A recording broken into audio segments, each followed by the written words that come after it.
Meus irmãos, abra a tua Bíblia na Epístola de Tiago.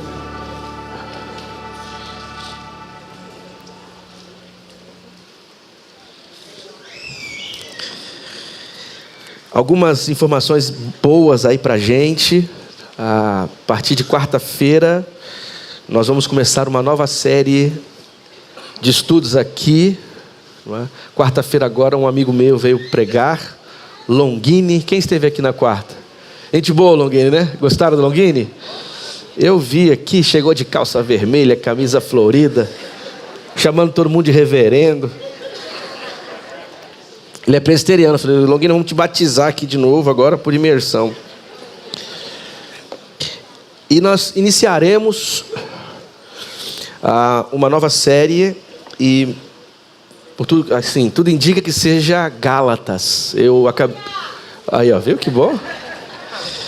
Eu acabei de publicar, tem acho que quase um ano que publiquei uma obra sobre o livro de Gálatas, junto com o pastor Felipe dos Anjos, que era pastor lá em São Paulo, na IBAB. E eu pretendo fazer aqui nas próximas quartas-feiras um estudo de Gálatas. Deixa eu recomendar uma coisa para você. Traga amigos, especialmente gente que não é da igreja, para participar desses estudos nas quartas-feiras sobre Gálatas. Gálatas é um texto importantíssimo para que a gente entenda a liberdade e a responsabilidade do Evangelho.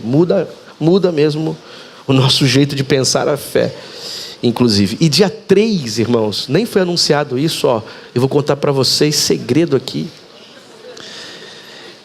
Dia 3 de julho, não sei se vocês já ouviram falar no Bibotalk. Quem já vai falar do Bibotalk? Levante aí a mão. O Bibotalk é o maior podcast de teologia do Brasil. O maior do Brasil. Outro dia, ele estava lá no Pedro Bial. Se você não conhece, coloca os livros. Acabou de lançar uma obra. Eu falei, vamos fazer o seguinte... Vamos fazer essa gravação, vou fazer ao vivo aqui em Beteira, às 8 horas da noite, aqui, com entrada gratuita. Nós vamos poder participar ao vivo da transmissão, da gravação aí desse Anthony. Melhor para a estrutura também. Então, marque na tua agenda, nem anunciamos ainda, nem divulgamos. Dia 3, livros, claro, não de graça, né, irmão? O Bibotalk de graça. Dia 3 de julho, receberemos aqui o Bibotalk e o Gutierrez, para gravarmos aqui no capítulo 2, verso 14. Falei errado para a Rebeca aí, verso 14. Enquanto você está abrindo a Bíblia, quem nos visita hoje aqui pela manhã? Quem está nos visitando hoje? Levante a mão aí, pode ficar de pé, por favor? Os que nos visitam hoje, olha só que maravilha.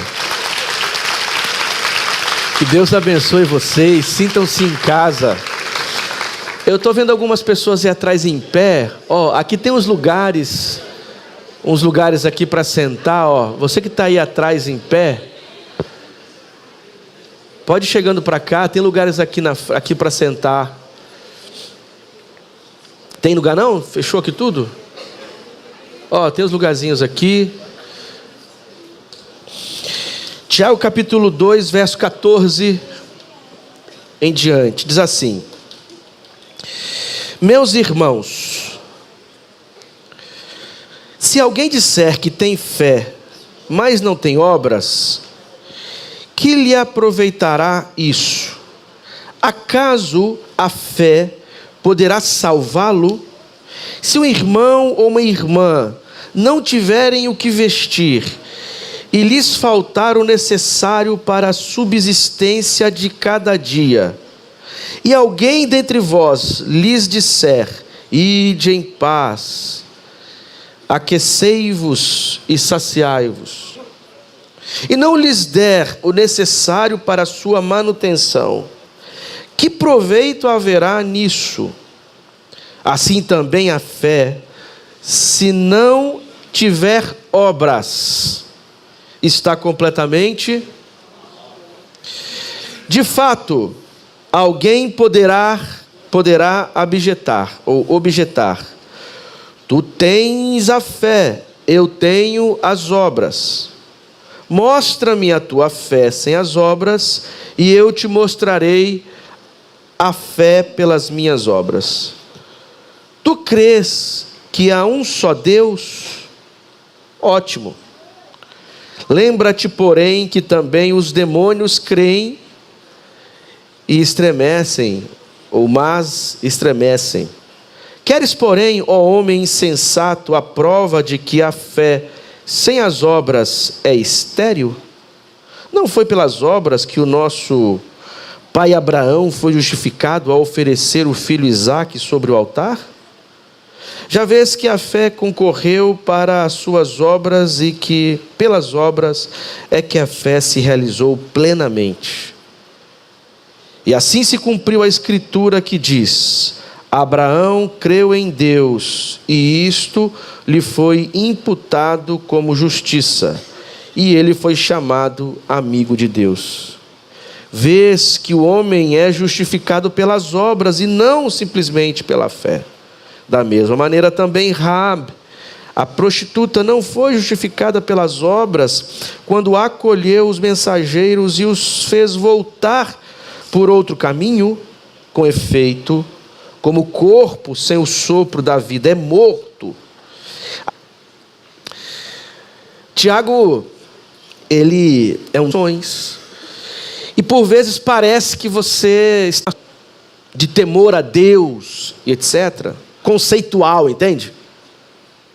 Aliás, tem gente que acha que conhecer Deus. Havia uma prática, não sei se os irmãos, e declamavam nos cultos. Às vezes, esta irmã conhecem a Deus. Ou quando a gente, porque de alguma maneira, você vai ser assim, motivado a se vestir de um jeito, ou falar de outro jeito, não é? Que seja adequado, ou que seja compatível à expectativa daquela comunidade. Isso mostra que você conhece a Deus. Ele conhece a Deus, porque ele obedece às regras e o modelo que aquela denominação propõe. Ele conhece a Deus, porque ele já leu vários livros. Ele decorou o estatuto da igreja, ele sabe de cor os dogmas, as afirmações doutrinárias, ele conhece a Deus. Ele tem muita fé. Na verdade, as expressões, tanto no Antigo Testamento, como no Novo Testamento, para conhecer a Deus, estão conectadas profundamente à experiência. Nós conhecemos a Deus não porque temos informações sobre Ele, mas porque o experienciamos. E digo a vocês, há vários caminhos para experienciarmos a Deus. Nós vivemos a experiência de Deus numa relação mística, em que Ele mesmo se dá a nós, e a gente vive o fervor da sua presença. Isso faz parte, isso é real, isso acontece, isso está dentro do quadro da relação com Deus. Mas essa experiência que aquece o meu coração, essa experiência que me faz, pular na alma de alegria, ela me lança sempre, de alguma maneira e de várias formas, para a experiência com o outro. A experiência de Deus que me enche o coração, abre as minhas mãos. A experiência de Deus que enche a minha alma, alarga os meus braços. A experiência de Deus que enche o meu ser, me faz mais sensível nos olhos. A experiência de Deus que sacode-me por dentro, me faz chorar, me faz sentir algo eterno, me faz sentir essa alegria que a gente sente aqui nesse espaço. A experiência de Deus, essa experiência mística de Deus, me faz domesticar os lábios, a língua. A experiência de Deus, engraçados, que a vivacidade do Evangelho enche, porque a expressão conhecer Na Bíblia hebraica, parece por falta de... A gente imagina que isso tem a ver com conhecimento intelectual. A toque. A experiência. Quem não tem experiência com ele é um povo injusto, é um povo mau, é um povo violento, com a preservação do outro. Eles não conhecem a Deus porque não amam. E aqui é por falta de conhecimento. No final do texto vai dizer: falta amor, não há amor. Conhece a Deus quem perdoa, conhece a sentarem, conhece a Deus quem se aproxima, conhece a Deus quem chora com os que conhece a Deus quem serve as pessoas, conhece a Deus quem tem justiça nos olhos. Estes conhecem a Deus. E Tiago, ele está propondo algumas coisas e que o que ele diz é muito sério em relação a isso, porque ele denuncia uma fé diabólica aqui, irmão. A gente fala tanto de expulsar o demônio, expulsar o demônio, expulsar o demônio, né? Tem igrejas que vivem do expulsar demônios, mas expulsam demônios com a boca e se tornam amigos da mesma fé com os atos, com a postura. O que Tiago está dizendo aqui, irmãos, é muito simples, sobre conhecer a Deus, sobre ter fé. Guarde isso no teu coração. Primeira coisa, conhecer a Deus é ter senso de compromisso com o outro. Vou repetir. Conhecer a Deus é ter senso de responsabilidade com o outro. Olha o que os versículos dizem. Meus irmãos, se alguém disser que tem fé, mas não tem obras, que lhe aproveitará isso? Porque assim, alguns inclusive colocam Tiago e Paulo como se eles estivessem em conflito. E não estão, não. Não estão. Tiago diz que a salvação é pela graça, ok? E até cita Abraão em Romanos, em Gálatas. Aí imagina, opa, Tiago está contrariando Paulo. Não está tendo contrariação nenhuma. Sabe por quê? É porque tinha gente lendo Paulo a uma escola de interpretação paulina que circula, que afirma que, bom, já que a salvação é pela graça, logo não tem o compromisso e responsabilidade com nada. Isso aí seria talvez para a teologia moderna, especialmente para a teologia alemã, que chegou no Brasil bem posteriormente, a ideia de uma graça barata. Você deve ter ouvido falar essa expressão em algum lugar por aí, a graça barata. O que é a graça barata? Ou seja, graça não importa quem eu seja. Irmão, é o seguinte, já que a graça está sobre nós, agora eu me torno gente nova. Quem está na graça, são obras de julgamento rápido. Isso, não coma aquilo, não beba. O Evangelho nos chama para responsabilidade, para matar, e não o contrário. O Evangelho nos chama para a liberdade, amém? Mas essa liberdade aponta, ou seja, um ser que está no mundo, acaso a fé pode salvá-lo? É lógico que não, mas de que fé que ele está dizendo? Acaso só de... Talvez possa até queimar teu filme, dependendo do lugar que você diga isso. E eu gosto quando queima no meio de moralistas e politiqueiros, gosto muito. Basta dizer eu creio, eu acredito, eu sei aqui, eu conheço todo o cantor cristão, um canto de có, eu estou todo domingo na igreja. Eles não, olha só que coisa simples e transformadora.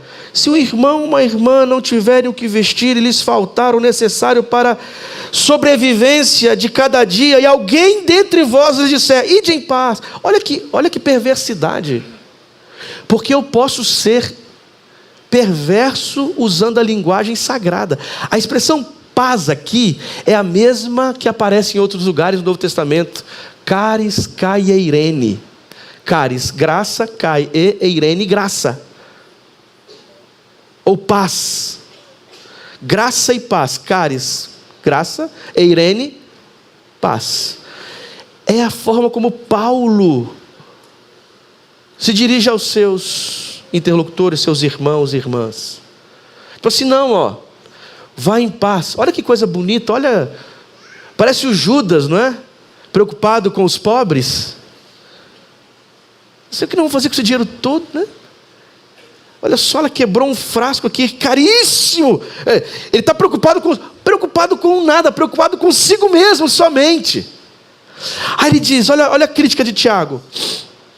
Você encontra alguém em uma situação de necessidade. E aí você diz, ó, vai em paz. Não é piedoso, crente, vamos orar por ele. Que o Senhor te abençoe. No fundo, isso é pouco senso de responsabilidade. Meu irmão, é o seguinte, é muito simples isso.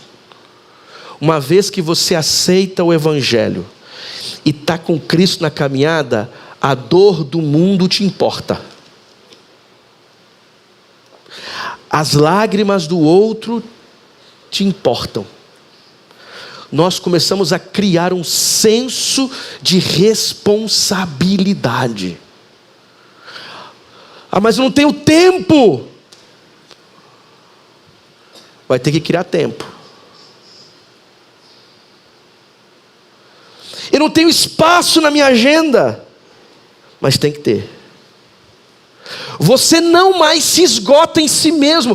Porque quando você tem os olhos abertos, o mundo deixa de ser um lugar que você trava um filme, uma obra só sua, como no monólogo, e você se torna agora parte de um todo.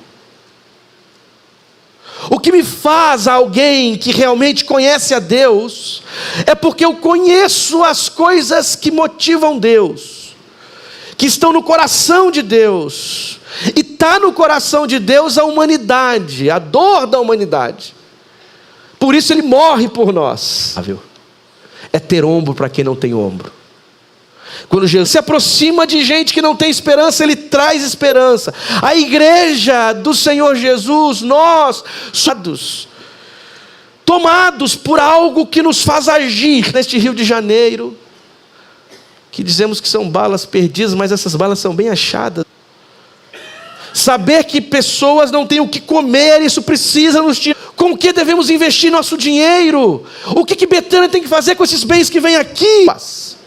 Se estão passando frio, nós vamos ter que ir lá abraçar para esquentá-las. Dar a fome. Se estão desesperados, sem esperança, que a eternidade nos chama no encontro com o outro, porque o Espírito de Deus... Senão a sua fé é a dissimulação. Igrejas que gastam milhões e não conseguem se preocupar nem com um centavo com as pessoas que cercam. Eu dizia isso nas igrejas por onde passava. Se você saísse deste bairro, qual seria a resposta da comunidade? Alguns até celebrariam, né? Eu me sinto muito honrado, porque eu estou numa igreja que sei que se nós sairmos daqui, esse bairro entra em pane, porque eu acredito na relevância de Betânia nesse lugar. E nós temos que aprofundar isso, irmãos. Tem uma quantidade de auxílios, temos que aumentar. Porque tem coisa que está acontecendo por aqui que nós temos que chegar até lá. A gente precisa alargar essas tendas ainda mais. Sabe por quê? Não é porque nós temos um projeto megalomaníaco. Não, é porque nós somos responsáveis. Eu subi outro dia essa comunidade e tem muita gente que precisa ser auxiliada aqui. Eu fui lá no Chapadão. Irmão, tinha muitas outras crianças correndo para lá escondidas sem saber para onde ir. Irmão, tem muito trabalho para fazer, não tem tempo de esperar. É senso de responsabilidade. Nós temos que ser incomodados por isso, a gente tem que perder o sono. A gente precisa comer e comer angustiado, pensando, meu Deus, eu tenho que comer, e tem muita gente que não tem. Deus santo, nas nossas orações, nós temos que mudar a forma de orar. Senhor, me dê. Não, Senhor, me ajude a transbordar, me ajude a servir, me ajude a partilhar, Senhor. Tem muita gente precisando.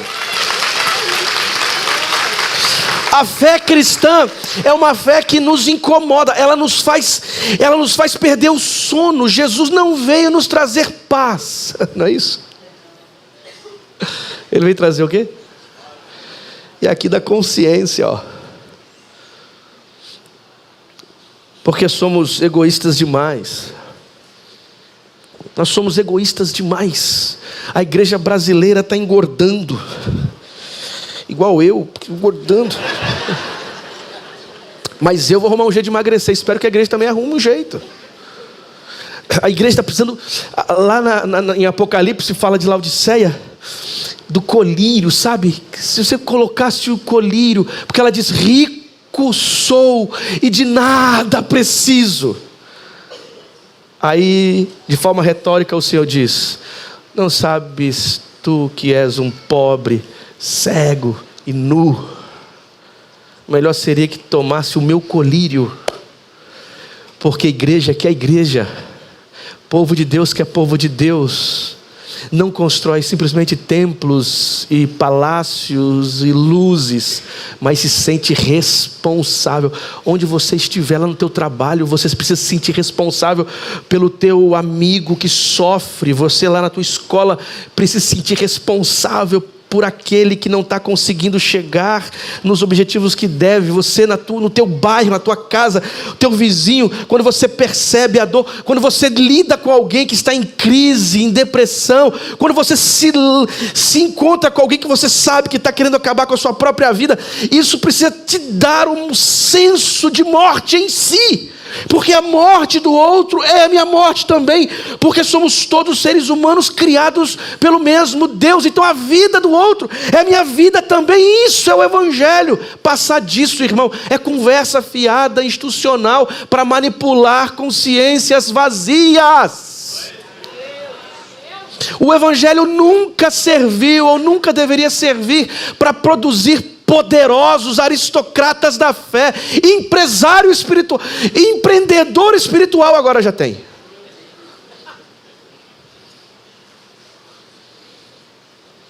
Não sei se vocês leram as últimas matérias do jornal Folha de São Paulo. Vergonha. Eu conheço a repórter. Nós tivemos uma conversa, ela me fez uma entrevista. Eu sei que ela não conhece o evangelho. Vergonha. Vergonha. Jesus quer que você seja rico. Isso que os caras estavam falando nesse evento. Aí a jornalista, estão perseguindo a igreja. O jornal perseguindo a igreja. Mas precisa de jornal?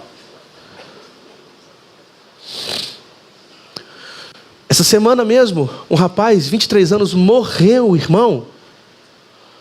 Foi fazer uma corrida de 42 quilômetros, sem estar preparado, porque participava de um projeto lá, sei lá o que eu posso chamar. E ele correndo, deu uma quantidade e não aguentava mais, desse coach gospel, que sobe em monte. Você já viu essa história aí? E aí, ele disse assim, vamos parar porque eu não estou aguentando mais. Aí o pessoal, não podemos parar. A gente não para, a gente não perde. Eles talvez não perderiam, mas o outro estava perdendo. E perdeu a vida, porque ele continua correndo. E repetindo as palavras de ordem do guru. Deu um ataque cardíaco. Morreu no meio da pista, em nome de um evangelho do diabo, com cara de vai em paz. Que em nome de Jesus a gente viva a profundidade do reino, que é simples, é nos sentirmos, termos o senso de compromisso com a vida, com a libertação, com o cuidado com o outro, porque isso é o evangelho e a fé do nosso Senhor Jesus Cristo. Outra coisa que Tiago está dizendo, não é crer certo, entendeu aqui, irmão? Mas viver certo. Tem gente que mata e morre pelo falar certo sobre a fé, né? Já viram isso? Todo mundo é liberal, todo mundo é herético, todo mundo é... Só não explicar, não entender as coisas como eu entendo. Olha o que Tiago diz. De fato, alguém poderá objetar: tu tens a fé e eu tenho as obras. Mostra-me a tua fé sem as obras e eu te mostrarei a fé pelas minhas obras. Tu crês que há um só Deus? Ótimo. Lembra-te, porém, que também os demônios creem, mas... O que diz aí na tua Bíblia? Queres, porém, ó homem insensato, a prova de que a fé sem as obras é estéril? Não foi pelas obras que o nosso pai Abraão foi justificado ao oferecer seu filho Isaque? Que é mais ou menos assim, ó. Você entendeu que o evangelho é justiça? Então seja justo. Você não entendeu que o evangelho nos chama para a verdade? Pare de mentir. Você não entendeu que o evangelho nos chama para a misericórdia? Então aprenda a perdoar. Aí acontece uma crise, um problema. Aí você sabe o que tem que ser feito, mas faz o contrário. Nós não aprendemos, irmãos, que o próprio Tiago diz que devemos tomar cuidado com as coisas que falamos para não atacar as outras pessoas, não é isso? E por que ainda você gasta tempo falando mal, difamando, criando intrigas? Para quê? Você não entendeu? Nós não entendemos que o evangelho nos ensina a servir. Por que é tão difícil para você e para mim nos disponibilizarmos para servir? Entende? É agir bem. Levanta a mão. Não é?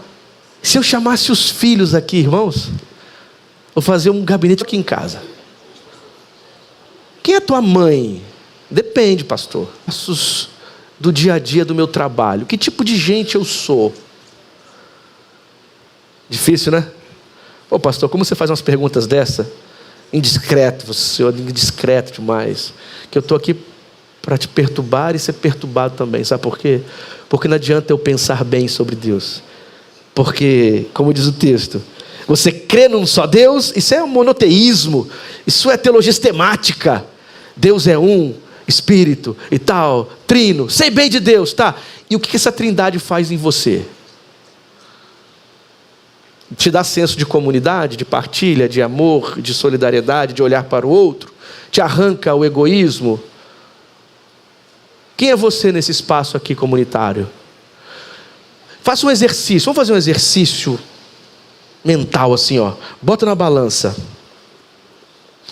Quanto você gasta para julgar, difamar, falar mal, atacar, perseguir? Quanto você gasta para elogiar, reconhecer, servir, amar? Daria o que aqui, irmão? Que Deus é amor, e o quanto há de amor em mim? Deus é justo, o quanto você é justo, justa.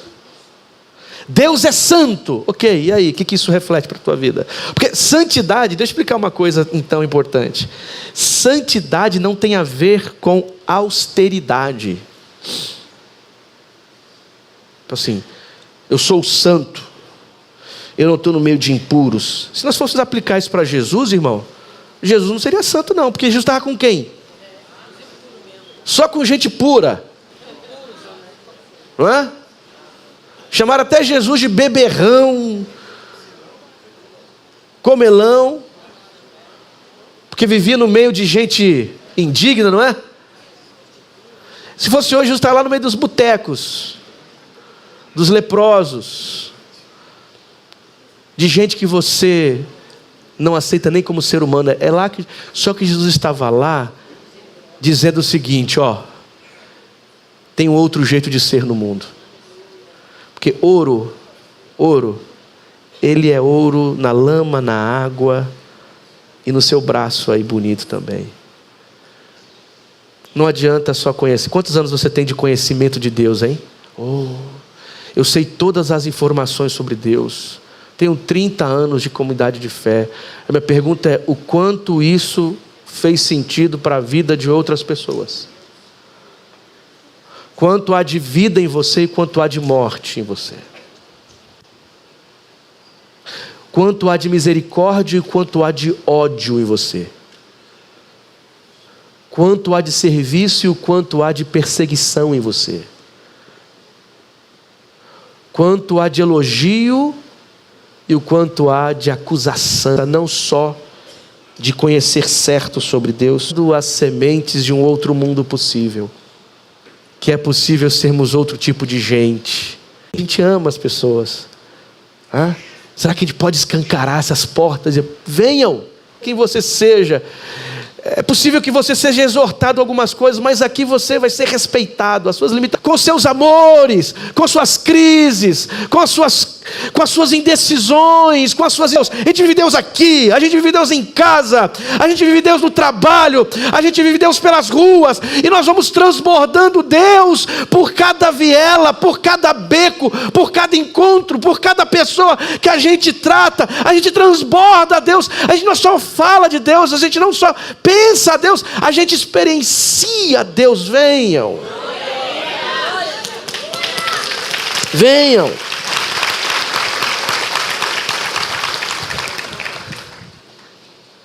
E Tiago está dizendo o seguinte, conhecer Deus é vida na vida, porque obras só podem ser realizadas na vida e com o outro. A grande crise dos fariseus não tinha a ver com a sua religião, tá? Se vocês conhecerem a história dos fariseus, os fariseus eram gente boa, historicamente dizendo. Os caras militaram pela fé de Israel, lá no período interbíblico. Só que os fariseus com os quais Jesus tratou, ouviram o seguinte: vocês são como sepulcros caiados, bonitos por fora, mas por dentro estão cheios de ossos de todo tipo de imundície. Meus irmãos, eu tenho tanto medo dessa palavra se aplicar à igreja brasileira. Porque se nós não tomarmos cuidado, vamos construir espaços lindíssimos, mas com gente morta dentro. Eu tenho tanto medo que, por conta da nossa ignorância e incapacidade de entender as coisas, maldade, a gente torne esse templo tão bonito um sepulcro caiado. Mas não depende só de mim. Não depende da instituição simplesmente, depende de cada um de nós. E se você quiser, vem caminhar, vem celebrar a vida e vem tornar Betânia um lugar vivo, vida na vida, bonita, linda por fora e cheia de gente, cheia do Espírito Santo aqui dentro, servindo e amando as pessoas.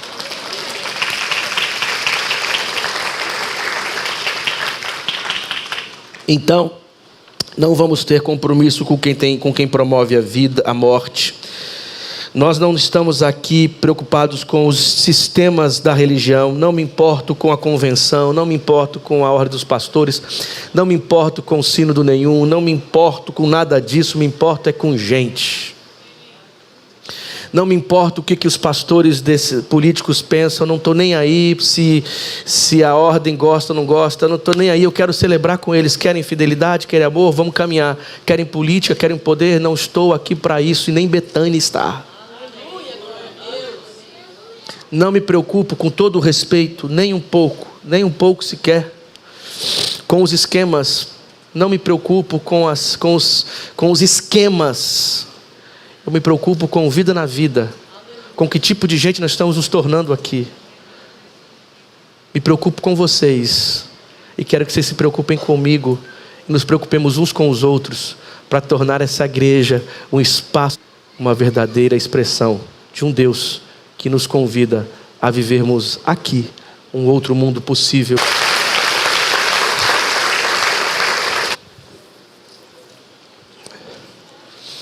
Quero te convidar nesta manhã e se perguntar, veja, eu quero te provar também, que tipo de existência eu sou.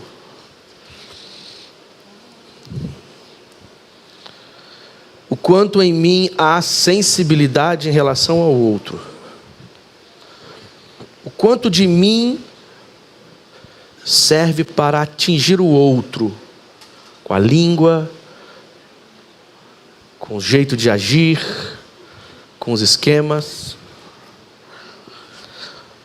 Lá na tua casa, os teus filhos estão testemunhando o quê? Pais que ficam falando o tempo todo de outras pessoas, disseminando ódio. Que tipo de coisa os teus filhos testemunham lá? Gente que se preocupa, gente que está ali articulando a melhor maneira de servir, de amar. Que tipo de filho eu sou, que tipo de pai me tornei, que tipo de mãe me construí, que tipo de amigo, que tipo de líder, que tipo de pastor, pastora, que tipo de patrão,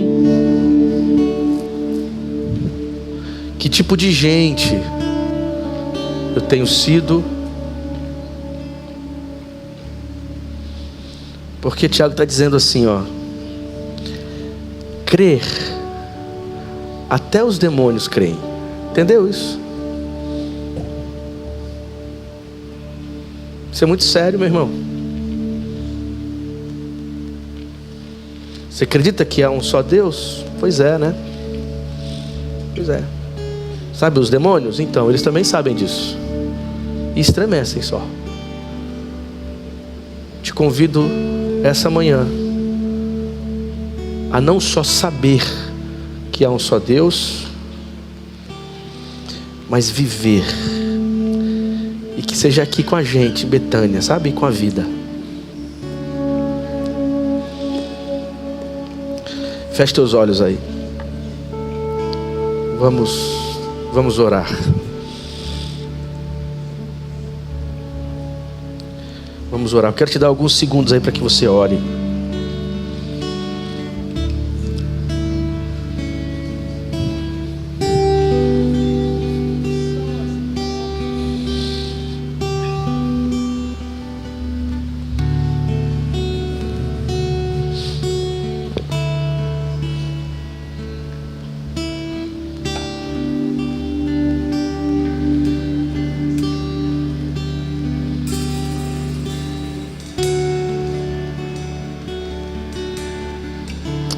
Ó Deus, em nome de Jesus, pedimos a Ti nesta manhã que as Tuas obras sejam realizadas em nós, que as Tuas obras sejam manifestas em nós, que Betânia seja uma igreja que crê com a vida naquilo que o Senhor nos ensinou. Ó Deus, que a nossa caminhada seja uma presença frutífera do Teu reino. Ajuda cada um aqui, Senhor, para que as transformações aconteçam, para que a nova vida se dê, para que novos caminhos se lancem. Senhor, nos ajude, Pai, porque queremos andar na Tua presença e viver. Não nos deixe só, que a Tua graça nos renove, que a Tua graça nos modele, que a Tua graça nos ajude nessa caminhada, Pai. Ó Deus, as dificuldades e os enfrentamentos pessoais, éticos, que os Teus filhos e filhas precisam fazer, ajude-os, ó Deus. Ajuda-nos, ó Pai. Deus, porque cremos em Ti, cremos no Teu amor, cremos na Tua graça. E se cremos, ó Pai, as obras frutificarão. Assim como Raabe frutificou, Abraão, que não só creram pelo conceito, mas responderam com a vida, com ações, com práticas. Ajuda-nos, ó Deus. Perdoa-nos, consola-nos, aviva-nos. É assim, Senhor, que nós